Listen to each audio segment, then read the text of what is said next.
Mona, just so that we can start by getting to know you a bit, can you share a bit about your own educational background and kind of how you ended up in this work? Like, where'd you grow up? What was your educational experience like?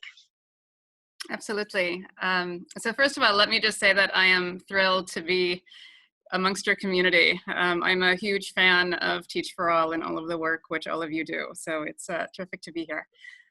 So in terms of my own journey, so I grew up between the US, Egypt, and Libya. And so have experienced both the US public school system and the British school system, which I was a part of when I was in Libya. And was subject to frequent mispronunciations of words, and was, I still remember to this day, my headmistress correcting me continually about my usage of the word kid, because kid is a baby goat and not a child. But in any event, so essentially, I was, I think, quite lucky with my education experience, and I was in public schools for the entire time that I was in the U.S. Grew up in the D.C. area, was in Montgomery County, for those of you who are familiar with it, and then from there went on to Stanford and then to MIT and did my PhD. And at the time when I was finishing my PhD, I wanted to find a way to go back to the region. McKinsey at the time was opening a Middle East office, and that was really the reason why I ended up in McKinsey, because I was trying to find my way back. And then in McKinsey, it was very much a startup experience, because we were, it was 2 partners and 3 associates, and we were working out of a hotel room for the first several months that we were there. And this was now in about 2000. And then from there, really began to focus quite a lot on education, and just began down that journey and never looked back, really. And began by doing work in school systems, and then progressed to education to employment and higher education.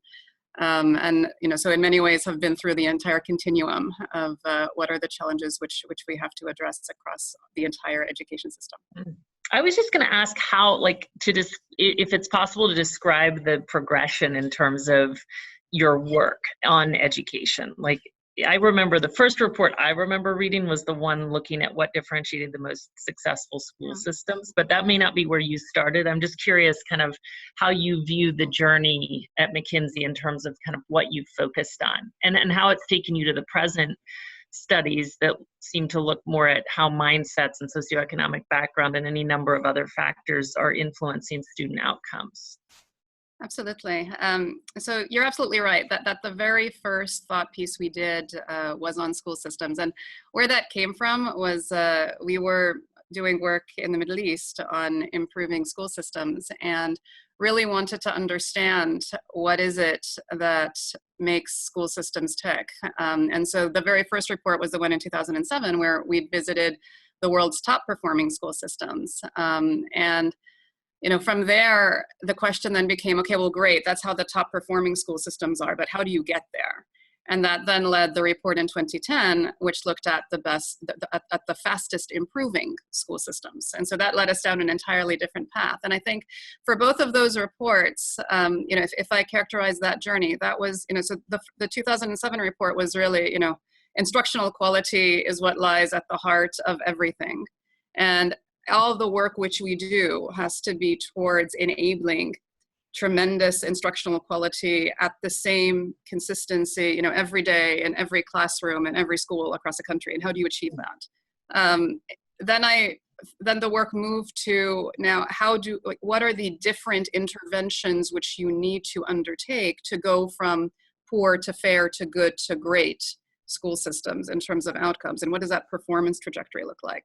I think this latest report on the PISA analysis was very much okay, so we knew from the past research that instructional quality was important, but which type of pedagogy actually resonates the most with different students?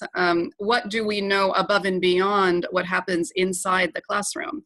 The PISA data enabled us to have survey data from teachers, students, parents that could give us much greater richness about who is this student. so that we could then tie that to the actual performance we were seeing on PISA. So I think that there was certainly always been a systemic, holistic view, but with this latest set of reports, a much more granular view about the interaction between the student and the system. And then in parallel, also the education to employment work, what really prompted that was we'd been focusing a lot on literacy and numeracy and how you improve those outcomes. And even in my own work, it was like, okay, great, we got someone graduated, fantastic. But then once they graduated, that wasn't the end of the story. What I then began to see was that they're not actually thriving in university, and they're not enabled to progress in a career. So how do we solve that bridge? And that's what led to the education to employment reports, which obviously coincided with the Arab Spring, then Arab Winter in the region. And simultaneously then from there, then Generation, which we can talk about later. But that was really, Generation is a independent nonprofit which McKinsey founded on youth employment. And so we're actually now able to put into practice what we'd learned from the education to employment reports in an actual global program. Beautiful. So let's talk a bit about the studies you've done based on the PISA. And I think this group, I know, is very familiar with PISA, but it's worth noting, I mean, first of all, as you said, that the PISA enables us to look not only at student data, but at a really holistic profile, because it also captures data from teachers and principals and parents. And also it's a vast, I mean, it looks at 500 million students, I believe, across 72 countries. So it really does give us a broad, significant sample size across many cultural contexts and all. And, I was personally so fascinated by these studies. And so just to dive us in, so the first major finding was that mindsets matter twice as much as socioeconomic background. I mean, I keep thinking about that. It's to me, that is a pretty shocking finding. And I mean, in part, Mona, because as you know, we all come to this obsessed with the fact that socioeconomic background predicts educational outcomes. But this held true across 5 regions of the world. Did it surprise you? Yeah, so there are, I think, several layers to this. First is that obviously within the education field, particularly over the last 5 to 7 years, there has been an increasing focus on mindsets. So all the way from the work of Carol Dweck to Angela Duckworth to others. And so I think intuitively there was a view, and there has been a view in the field, that mindsets matter. I think what we were able to do with this research was to quantify it, to understand which mindsets matter the most, and also to be able to show that the effect is actually global. And so the magnitude of the quantification, that did surprise us. Right? And the fact that it was nearly consistent across regions, equally so. Right? Yeah. But I think that the finding itself, that mindsets matter, is, I believe, for at least as we have spoken with many educators and would love the feedback of this group, that intuitively it makes sense. Yeah. We obsess about mindsets. I mean, this is, on one level, it's not surprising, but on another level, as you say, the magnitude of the impact is really significant. And the other thing that was interesting, we talk a lot about growth mindset in particular, but you found another set of mindsets that you call motivation calibration to be even more impactful than growth mindset, if I understood correctly. Can you say more about that? Like, what does that mean, motivation calibration? Sure. So let me just first define terms. So there is motivation, and then there is motivation calibration. So motivation means that you want to get an A in class, that you want to be at the top of your class. That is pure motivation. Motivation calibration is understanding what are the daily practices that you can put into place in order to achieve that goal. Right? So motivation calibration would be understanding that you need to finish your work and to complete your tasks. It's understanding that you need to keep trying when you can't figure something out the first time, and so on. And it's understanding that you need to be focused on your task and stay on topic and things of that nature. So motivation calibration has twice the impact of motivation. And we actually look at that and say, you know what, that's actually a good thing, because motivation calibration can be taught. These are practices that can be embedded. And I think what we took away was that if we can now move from the world of nascent experiments, which frankly is really the case with mindset research at the moment, right? So there are experiments that have been done on certain classrooms, on certain schools, but not really system-wide, right? At least not yet. And so perhaps this insight into motivation calibration can help us to define what are the sets of experiments that we want to now engage in with even greater deliberateness in order to be able to figure out how we can enable this and unlock it in our students. And then on growth mindset itself, so growth mindset is a very important mindset. So so this research was not to say that motivation calibration is more important than growth mindset. We're saying that they have a similar lift in terms of student outcomes. But we should just recognize it's not just growth mindset. There are other equally important positive mindsets like motivation calibration that we can work on and unlock in our students. And then final thing I'd say is that when we look at the power of these positive mindsets, what it means, particularly when we say that socioeconomic, that mindsets is twice as impactful as socioeconomic outcomes, it means that a child or a student in a low socioeconomic status with a positive mindset can have a equal to, if not higher outcome than a student who has high socioeconomic status and a negative mindset. Right? That's the power of this. And this is why we say it can catapult you through socioeconomic status. Right. Got it. And did you find, so I know that one of the findings was that this was actually particularly important for kids from low socioeconomic status. Did you also find anything out about the prevalence of these mindsets across different, and what was that finding? Yeah, so this is a very important point, which is that students who are higher socioeconomic status have a higher prevalence of positive mindsets than those students who are in a low socioeconomic status. So for example, if I just take LATAM, so students in LATAM who are high socioeconomic status, about 70% of them have positive mindset. Low socioeconomic status, about 40% have positive mindset. So there is the prevalence, this is now the true impact of socioeconomic status. It enables a higher prevalence for those who are higher socioeconomic status to have a better shot at being able to have these positive mindsets, which then enables outcomes. I'm just going to pause. My colleague Emma Dorn is also with us, and I'm just going to ask if she wants to also add to the conversation. Hi, everybody. Hi. So I think the other important point is we're not saying that socioeconomic suddenly doesn't matter. And we're not saying that suddenly if kids from poor backgrounds could just have better mindsets, they would be able to erase all of the economic and social barriers that are in their way. What we are saying is this could be a powerful tool for teachers to help them. And that we have not yet done the research, and it is a nascent field, on, well, how do you then change those mindsets? And I think that is the next huge step. Obviously, there have been some great experiments, and I think you guys know the research, and you've even integrated a lot of it into your own training practices, which is fantastic.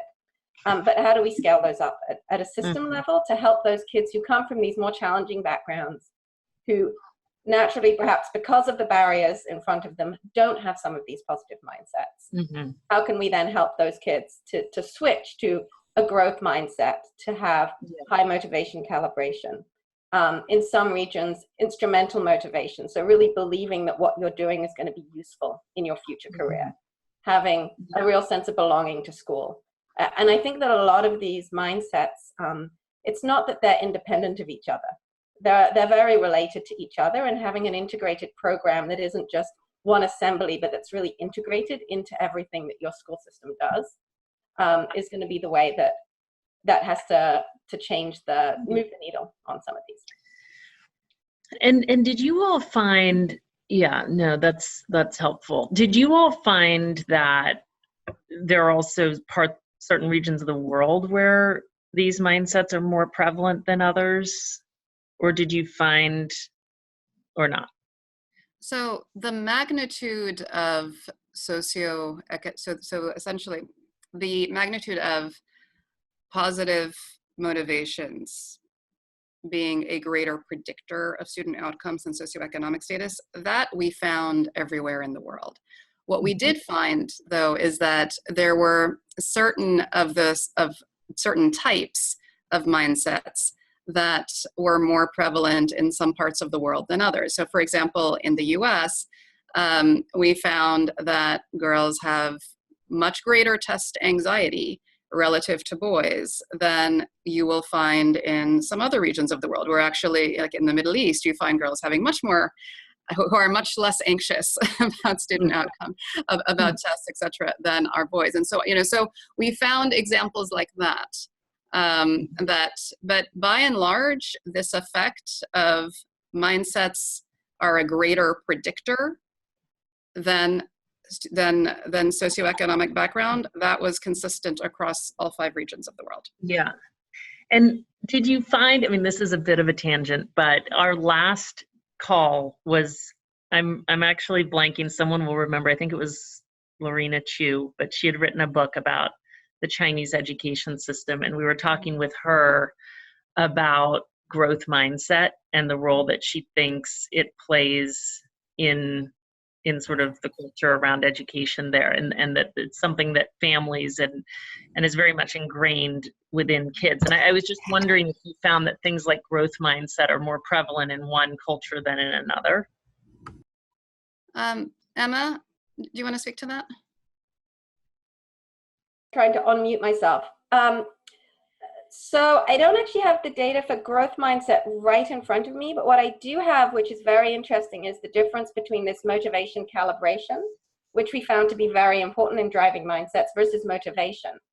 And so interestingly, the Middle East, for example, actually has very high motivation. A very high proportion of students in the Middle East want to get top grades and want to be the best. But actually one of the lowest proportions in the Middle East and North Africa have high motivation calibration. And so for that region, there's a gap that's kind of interesting. North America, interestingly, scores quite highly on a lot of these mindsets. And we're not quite sure to the extent to which this is because there's been more mindset intervention in North America, or whether there's something inherent. And so I think that's something that we would like to explore in more detail, the gaps between the regions and what's driving some of those. Okay, I know I should move us along. One more question that I can't help asking.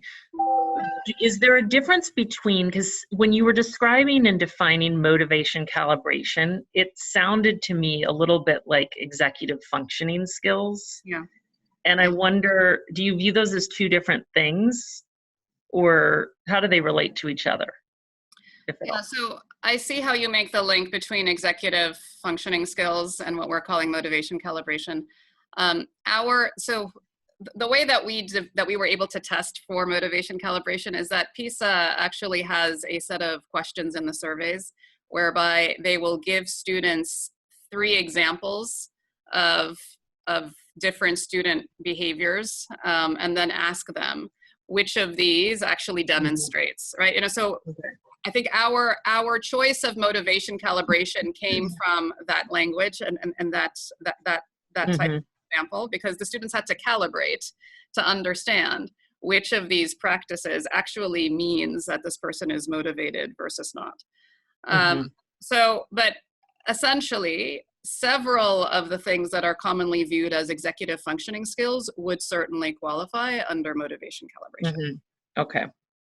Okay, I'm going to move us on, you guys, because there's actually so much more that's so fascinating here. But again, do let me know in the chat if you have questions and want to interrupt this flow. So a second finding was around, and it's particularly interesting for us, Mona and Emma, because we're very focused on this topic of reimagining education. You know, like how do we need to, what are the outcomes we need to work towards, and how do we need to work towards them differently in order to set our kids up to be able to actually shape a better future. And so in that context, there's a lot of discussion around the type of pedagogy, et cetera, and about different modes of education from personalization to the next thing. So this study, though, found that countries with teacher-directed instruction actually outperformed those with inquiry-based instruction. And I think you all on this call know inquiry-based instruction essentially gives students a more prominent role in constructing their own learning.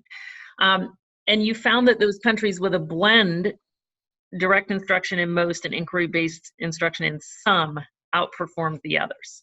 Yeah. I'm wondering what you make of this. And one question that came to my mind is whether execution capacity is part of what's actually leading to these outcomes. Like, is it that teachers need more development to be able to do inquiry-based well, and that's why the teacher-directed stuff is just producing better outcomes? Or do you think, I mean, I don't know if you would know this, but what's your observation about what could be driving that outcome? Because it really does seem, you know, to people probably, I don't know, I'll speak for myself who've engaged in all these discussions, it seems sort of shocking. Yeah, so several things here. So one, absolutely agree that to do inquiry-based instruction, not only do you need to have teachers who are very adept at how do you facilitate insight without directing it, how do you know as a teacher to intervene precisely in this moment versus another moment in order to be able to provide the student with the appropriate catalyst for whatever insight is around the corner. But also as a student, to be able to direct your own learning, you need a certain basis of the fundamentals so that you can then steer to that higher level, right? So it requires greater preparation both on the side of the student and on the side of the teacher. And as a system, you have to be able to enable that across the entire system, let alone in just certain classrooms. So that is one piece of this that we think is very important. The other piece of it, though, is that when you look at teacher-directed, you shouldn't have the impression that teacher-directed just means, you know, teacher at the front of the classroom lecturing, right? That would be an incorrect view of what teacher-directed means in this context. Teacher-directed can still be, you know, a teacher at the front of the classroom, but facilitating conversations across the room, having breakout sessions across the room, engaging students in real exercises with each other, and then facilitating feedback and debrief afterwards. So teacher-directed does not just mean chalk and talk, if you will. And that, by the way, also requires skill, which in many systems, there is, you know, particularly in terms of how do you provide feedback on whatever experiment was just done or whatever it may be. So these are the two sides of what we would say are really important to recognizing about what this finding actually means, and that therefore the combination of the two, you know, so to have teacher directed in its best form as a base, and then some exposure to inquiry-based where the learner fundamentals are secure and the teacher is enabled and empowered to do the kind of student-directed support that's required for that pedagogy. Mm-hmm. Yeah, okay. And the report, if I got this right, kind of suggests that there's something like a universal learning style. I wonder if you can say more about that, and also what you think the implications are for the movement around personalized learning that seems to be gaining a lot of momentum. Absolutely. So the universal learning style is really it's the teacher directed as a base, and then some inquiry-based instruction on top of that. We found that pattern in every single region, and that surprised us. Mm-hmm. That consistency surprised us. Now, that being said, there were also some variations across countries. And Emma, do you want to just share one or two examples of that? Yeah, absolutely. So what we found is in developing countries where perhaps the equipment was not as advanced, the capabilities of the teachers were not as advanced either, we found that there was much less of a difference between a purely teacher-directed approach and what we call the sweet spot of teacher-directed in most all classes and inquiry-based in some to many. So adding inquiry-based learning in a lot of these developed systems didn't give you that much additional student learning. What we found in more developed systems, including the United States, was that there was a big jump between just doing teacher-directed and doing teacher-directed plus inquiry-based. And you were losing out on a lot of learning if you did not integrate some inquiry-based. We also found that there were differences within inquiry-based practices. So inquiry-based is not one practice, it's a set of practices. And we found, especially in developed systems, that students who were not given the opportunity of some of the key inquiry-based practices, such as conducting experiments, drawing conclusions from those experiments, relating what they are learning to examples in real life, really weren't able to score at the great to excellent level. They were kind of stuck at the fair to good. And so our hypothesis is that teacher direction can get you to a certain basic level, but in order to get to that great to excellent performance, you really need this blend of the two. Yeah. Got it. And so I'm going to surface some of these questions from the chat in just a second, but just on this, so would you say that it actually doesn't have implications for the personalized learning movement? Like this idea that all kids should go at their own pace. I mean, I guess you can accomplish what you would reference as teacher-directed instruction through in that way, in a way that's personalized, people move at their own pace, etc. Or do you actually think that there may be some implications here for the personalized learning effort? I mean, Wendy, that's a great question. And I think that what we would say is that it is possible to have personalized learning experiences in both the best of the teacher-directed and inquiry-based, right? So we would not automatically say that this means that personalized learning doesn't make sense, right? But I think what we are saying is that it is important to recognize that students need to have a certain level of fundamentals of literacy, numeracy, whatever content base for them to be able to be successful in inquiry-based. Mm-hmm. And so that journey of personalized learning to get you to the point of where you have mastered whatever are the relevant fundamentals for that grade and subject, to then be able to do and then progress. I mean, to me, these things are can actually be quite consistent as opposed to contrary. It's the journey to get you to fundamentals, and then from there to be able to unleash you to do more of your own student-directed learning. Mm-hmm. Yeah, got it.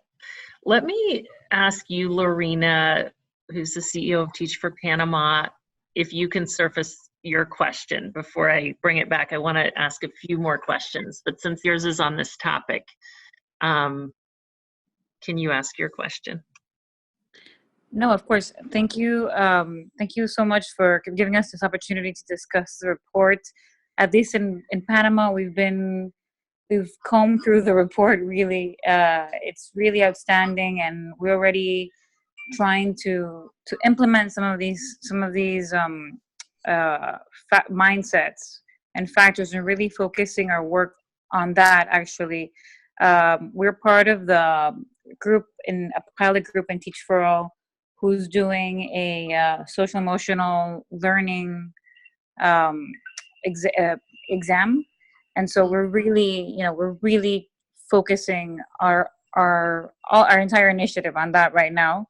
Mm. And we actually shared the report with the Ministry of Education and other NGOs, because they couldn't believe it. They usually read reports from the World Bank or IDB, and for them to read something from McKinsey really gave it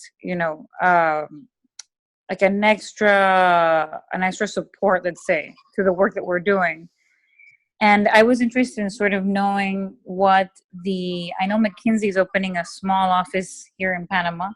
And so, and apparently they'll be dedicating their efforts into advocacy. So I just wanted to ask you sort of, this report is amazing. And I think that there's so much to still continue diving into, and sort of what will be the future role of McKinsey in the sector. And and obviously in different regions, but specifically to Latin America. Yeah. So first of all, I'm really excited to hear about the work which Teach for All and you in Panama are doing on socio-emotional and mindsets. And so would love to catch up on that separately and understand what this assessment is. But broadly, so LATAM was the very first region where we released this report. So as you know, so we had a global article, and then we have had regional reports. Mm-hmm. And so LATAM was the very first region. And we did that because we were seeing from the region just a very strong desire to understand what can we do to be able to do better, if you will. And so we're very keen and committed to being able to support LATAM countries on this journey and organizations within LATAM. So would be very happy to catch up separately and to introduce you to some of our LATAM education leaders so that we can figure out how we can be a part of the community that moves to being able to support students and learners and teachers on this journey. And then more broadly within McKinsey, I think we are very keen to be a part of experimentation on the basis of what we found in the report, so that we can now experiment with, okay, so if you want to inculcate motivation, calibration, and really nourish that, well, what does that look like? What are things that we can actually do? So we're very keen to be a part of research efforts of that kind. Oh, that's great to know. Margarita at Enseña por Colombia, do you want to surface your question as well? Sure. First of all, I wanted to say hi. I used to work in McKinsey in the public and social sector practice in Bogota with Felipe and Andres. How are you? So I'm really excited about hearing about the report, and I'm doing a lot of publicity here in Colombia with everyone and within the Teach for All LATAM team. So I just wanted to know what's next. I'm really excited about this mindset research that we've done in McKinsey. So I just want to know, what are your thoughts and what are you planning to do after this?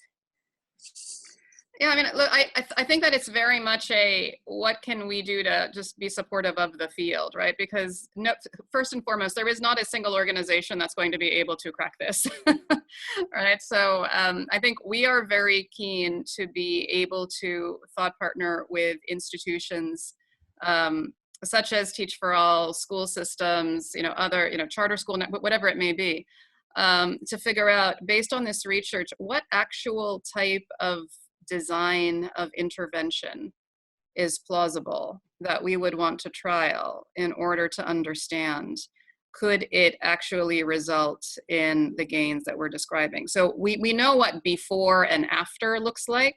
What we don't know collectively in the field is what's in the middle, right? So what are the optimal set of interventions that are going to be able to achieve that kind of burst and outcome? And so that's very much what we're keen to be able to thought partner with organizations to do. And as I said, we're very keen to do this globally because I think that there's so much learning on this. It's not just it's not a single system, it's not a single country, it's truly global. Mm. One more question on this and maybe thought as well. Julie Goldstein, who runs a really successful school and is part of the school leader community of practice that's part of Teach for All. Can you share your question / thought? Yeah, thank you. This is so exciting. I just want to say thank you to Kyle for inviting me to this call, and I'm really excited about this report. There's a lot coming up for me. One is that just recently I was able to go to visit the Singapore school system through the Teach for All communities of practice, and saw exactly what you're talking about on the national level, trickling down through the schools. So you're really, really onto something. The mindset that's behind even the mission and vision of Teach for All, Teach for America, Singapore, gets communicated in the values, that gets communicated in the structures and the systems, and then the whole ways that those things get communicated. So it's kind of like it's really exciting to see that. And so I guess one of the observations is that the mindset, when it's like the highest level mindset, and then it is done in an equitable way, collaboratively, through parents and stakeholders, teachers, administrators, can really get a lot of momentum going, and then ultimately then go to the student. And I get to also see that every day at my school, because we have 5 core values that we hold to really, really strongly, and then train our teachers in, and then our students get, and it's all social emotional. I could go on and on about it, but I guess one of my questions is is about positive education, and Seligman's work, and where mindset research comes out of with Duckworth and Dweck, and how those things are linked up. And also, I just love to communicate with you later on after this call to talk a little bit about our school, and maybe how what you're doing can link with other systems in schools. Yeah, absolutely. Maybe just to say a few words about Singapore and then come to your question.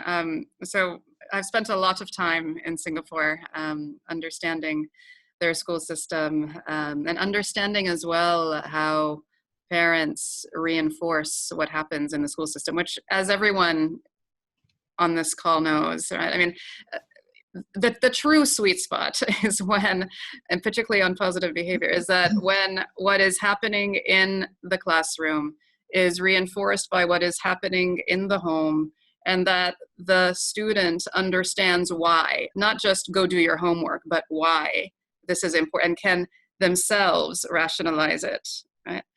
So that's what all of this is trying to achieve. And essentially, if I just compare to the Middle East, I mean, in the Middle East, there is often you must study, you must study, you must study, but why, right?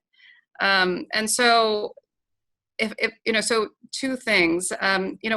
What you see in the work of Angela Duckworth, and I also saw someone speak about Paul Tuff on the chat just a moment ago, as well as Carol Duckworth, as well as Carol Dweck.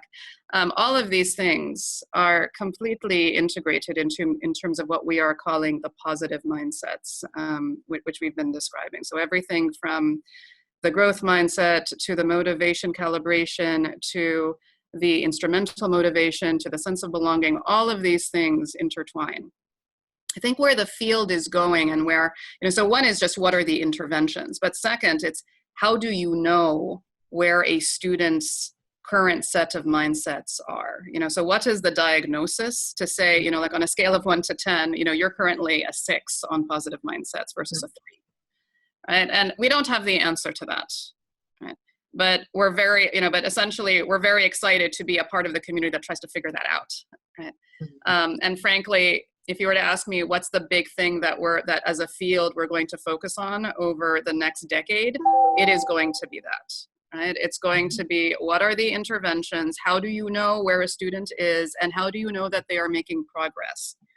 And how can you do that? Not just because you have a tremendously gifted teacher in the classroom who is able to just see it, right? But because we also have a way that we can do this across an entire system in a manner that is calibrated. We are, in my mind, quite far from that reality today, but that's where we need to be over the next decade. Beautiful. I am going to jump us over just because I want to surface your work and thoughts on the school to work transition. I've long wanted you all to help everyone across the network understand the work that Mona described very briefly as generation earlier. So can you say a bit about that, Mona? Sure. So Generation is an independent nonprofit that was founded by McKinsey and that launched its operations in 2015. It emerged from our research on education to employment. And long story short, we had looked at over 150 youth employment programs across 25 countries. We surveyed over 16,000 employers, education providers, young people. And what came out of that work was that while there are terrific youth employment programs in the world, they are often very small in scale. So on an annual basis, they reach hundreds, at most low thousands. And that's, I can count those programs on one hand. And the reason why they struggle to scale is often because they are expensive. And when I say these programs, it's those programs that train and place you in a job, right? Not just train you, but train and place you in a job. And so our first question was, how can we do that at scale? And then the second was that as we looked at these programs, there was very little evidence of return on investment for both the learner and for the employer. So for the learner, it means your personal and financial well-being. For the employer, it's productivity and quality outcomes on the job, it's retention, it's speed to promotion. And so there's little evidence for the learner beyond 3 months on the job, and there is little to no evidence for the employer. And so the goal that we set out for ourselves is how could you create a youth employment program that can achieve high employment, long retention on the job, deliver returns for the employer and for the learner in terms of well-being and outcomes, and be global, cost-effective, and scalable. Right? And so that was the journey we started on in 2015. Today we are in 5 countries, US, Spain, India, Kenya, and Mexico, and we're now launching in the UK and Hong Kong. We have reached now 15,000 graduates and 1,600 employer partners. We have an 83% job placement rate and a 76% retention rate at 6 months in the first job, with another 10% that have moved on to their second job. Most importantly, we can show return on investment. So our graduates are making 2 to 6 times in income what they were earning prior to Generation, and cumulatively they've earned about $50 million now in salary. And our employers, for 88% of them, were able to demonstrate greater performance along business metrics. Our learners are ages 18 to 29, typically secondary school degree holders. So in India, it's a 10th grade pass. In Kenya, it's a Form 4 certificate. The vast majority have experienced tremendous challenge in their life, ranging from poverty to single parenthood to domestic and sexual violence. And we today are working across 20 professions. So everything from certified nurse assistant to financial sales to robotics process automation to Java developers. And we work across 4 sectors. And so today, what I would say, so Generation is actually now the world's largest program by annual volume in terms of annual graduates. And it's also the fastest scaling. And we are now moving to more and more countries over the coming year. We'll probably be launching in 1 to 2 countries per quarter.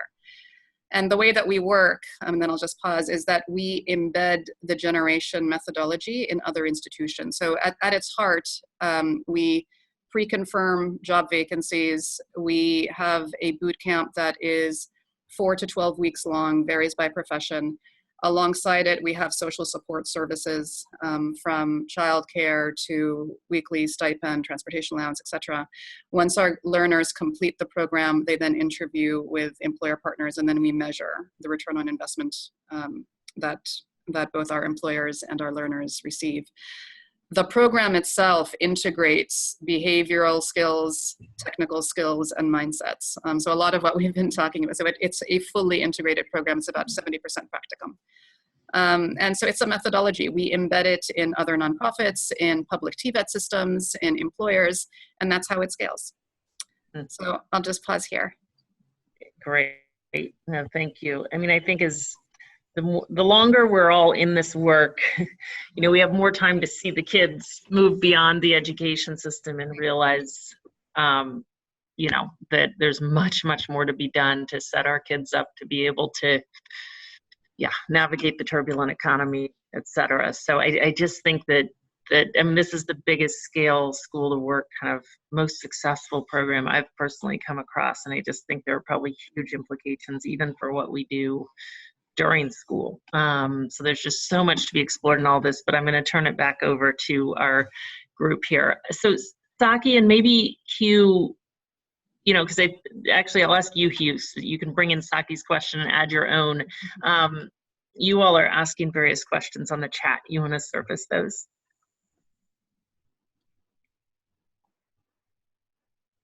Sure. I think we all believe that teachers are a big stakeholder in this, and I believe both me and Saki are asking if like how do we change the teacher practice into this? And when Saki asked that question, I was thinking this can also apply to how do we select or even deselect teachers, and how probably we need to change the teacher education curriculum and also change the school environment to help the existing teachers to adapt their practice.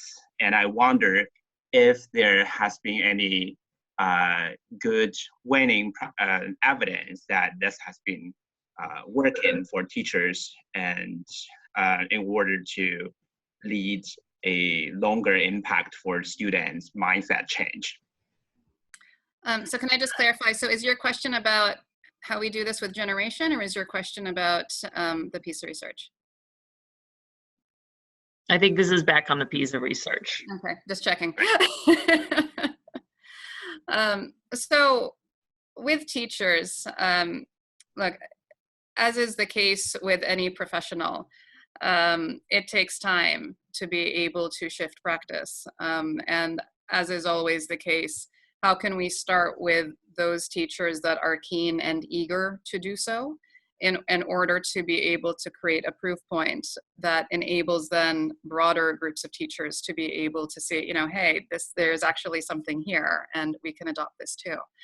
To the question of teacher education, very much, I mean, for example, if you look at the PISA results, what you'll see is that students actually were able to rate the number of times, just in terms of frequency, that their teachers exhibited certain types of pedagogy. You know, so that I'm able to do an experiment in class, or I am able to have a feedback session, or things of that nature.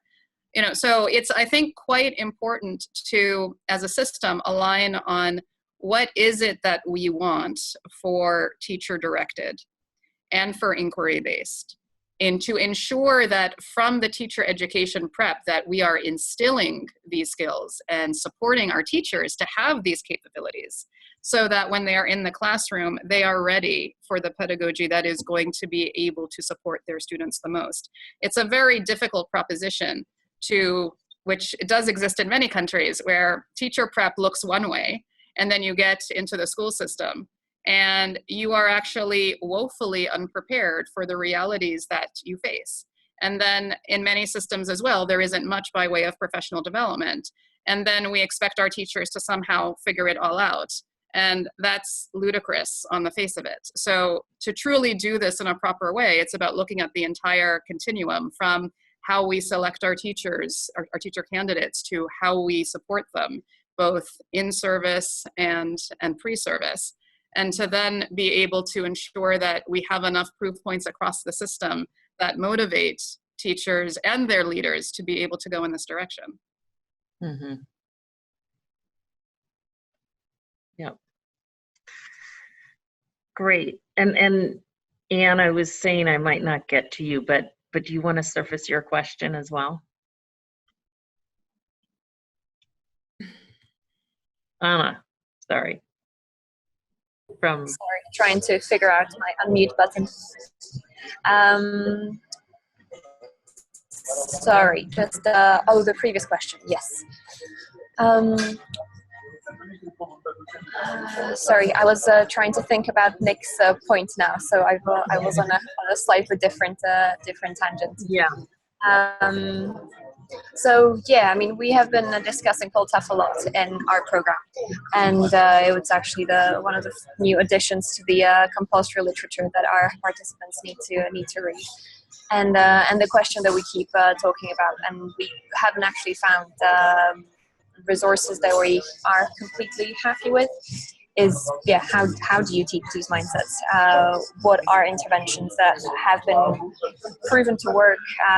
Can you even teach them? Because really sometimes, and maybe it relates to what Nick was just saying as well, that maybe mindsets in some way, I mean, are they the same as knowledge and skills, or are they actually more as some kind of character traits that can be that are very much associated with socioeconomic background, especially when we look at that prevalence. So yeah, I'd be very interested to hear or to see which interventions where it has been shown that they are teachable. Do you know about, especially at scale? Because we see that daily. We see that in our program that they are teachable. Of course they are. But it seems to be so different in every single classroom, in every single context, with every single teacher. So we believe that mindsets are absolutely teachable. I will give you an example from Generation. So in Generation, we have 4 mindsets that we have embedded in our program right from the start across now, and we're now in, as I mentioned, 5 countries, 67 cities, and 144 locations, right? And so we have embedded personal responsibility, which is when something goes wrong, do you look at yourself or do you blame others? Growth mindset. Forward orientation, which is, do you know how to make a plan and continuously check your progress against that plan? And persistence, right? So these 4 mindsets we have embedded in every single of our 20 programs. And here's what we found, right? One is that you learn mindsets the best when they are embedded in a technical context. So there is never a let's teach you about mindsets moment, right? But it is so we will name it, right? But then we demonstrate how, so what we focus on is how you demonstrate that mindset in your day-to-day work. And then we have reflections and dialogues around it. You observe your peers in it, and you are constantly pushed to describe how you can demonstrate that mindset better in whatever is the next simulation or whatever is the next lesson, etc. Right?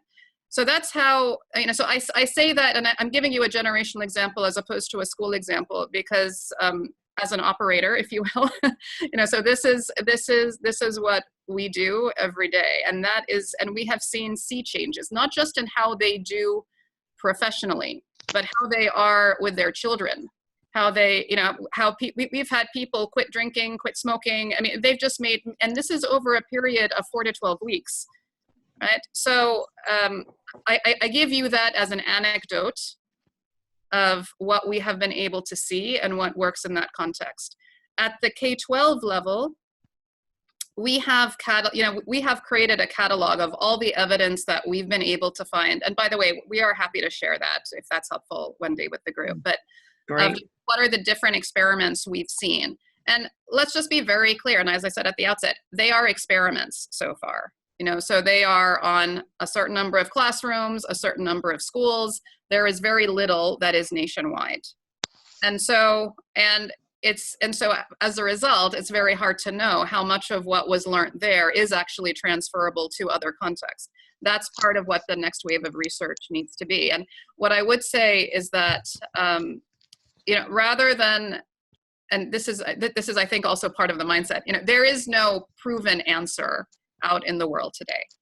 It's, I think, groups like this and others that are going to have to, on the basis of the proof points of, you know, from our research and others, you're actually in the best position to be able to say, okay, you know, if these 4 mindsets matter the most, then what can we do and design in order to be able to see if we can nourish positive mindsets and then greater performance. You're actually in a prime position to do that, given the fact that you are global, given the fact that you are in so many classrooms in different parts of the world. So that's really the challenge that I would put back to the group. Beautiful. That is a beautiful way to conclude.